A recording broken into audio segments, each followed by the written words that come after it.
I'm kidding, because we're dealing with a lot, Tracy.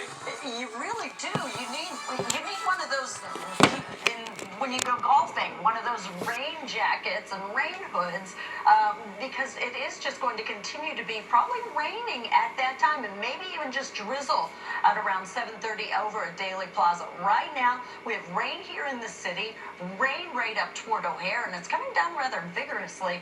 But you get out to the west and northwest, Marengo through Algonquin, all the way down to Sugar Grove and even Aurora, and down in toward LaSalle, and it's still snowing.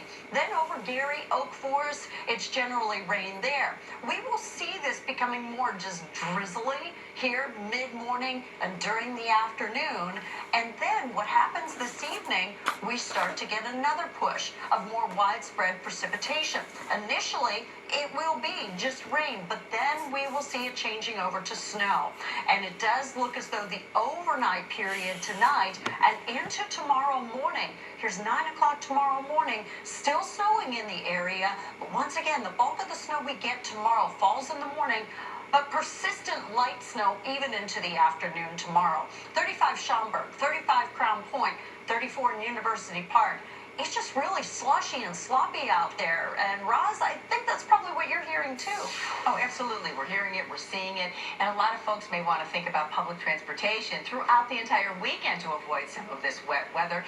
If you'll be taking the CTA Red Line up north, let me give you a heads up. They're going to be doing some weekend-long maintenance and closing the Granville, Thorndale, and Bryn Mawr stations starting at 10 o'clock tonight, all the way through 4 o'clock Monday morning. So they'll have 3 shuttles running between Loyola and Berwyn, but you're going to have to give yourself a little extra time.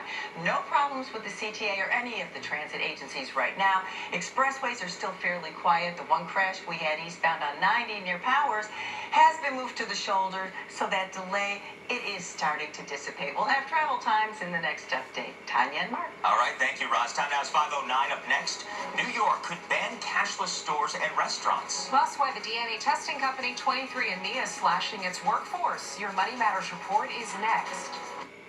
Weather and traffic on ABC7 brought to you by... Teaming up to form their own hospital system. They're Mercy, St. Bernard, South Shore, and Advocate Trinity. The goal of the $1.1 billion merger is to improve access to health care. The deal calls for building 1 new hospital and building at least 6 community health centers. In our Money Matters report, New York on track to ban cashless stores and restaurants. Mayor Bill Labor joins us live from the NASDAQ in New York with that and more. Good morning and happy Friday, Mayor. Hey, we made it. Good morning, Tanya. 23andMe, though, is laying off 100 people, or about 14% of its workforce. The layoffs come as demand for the company's genetic testing services slows. 23andMe is best known for helping consumers get information on genetic history, health and physical traits based on DNA.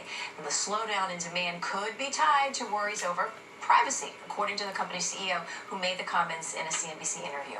A mixed session for stocks with just minor moves for the main indices. The Dow lost 26, Nasdaq gained 18, and the S&P 500 added 3 today. In Tokyo, the Nikkei ended the day up 31 points right now. It looks like futures pointing to a higher open. A report on manufacturing is due out later today. So New York City is set to ban cashless stores and restaurants. The measure would require food and retail establishments to accept American bills and coins. City leaders say the law will protect everyone from senior citizens to the homeless who rely on cash. Once the measure is signed into law, New York will join San Francisco and Philadelphia as cities that require cash be accepted. That's latest in this. Have a great weekend, Tanya and Mark. All right, Maribel, thank you. We appreciate it. Have a great weekend as well. Time now is 5:13. Coming up, your morning checkup. How vacuuming could save your life.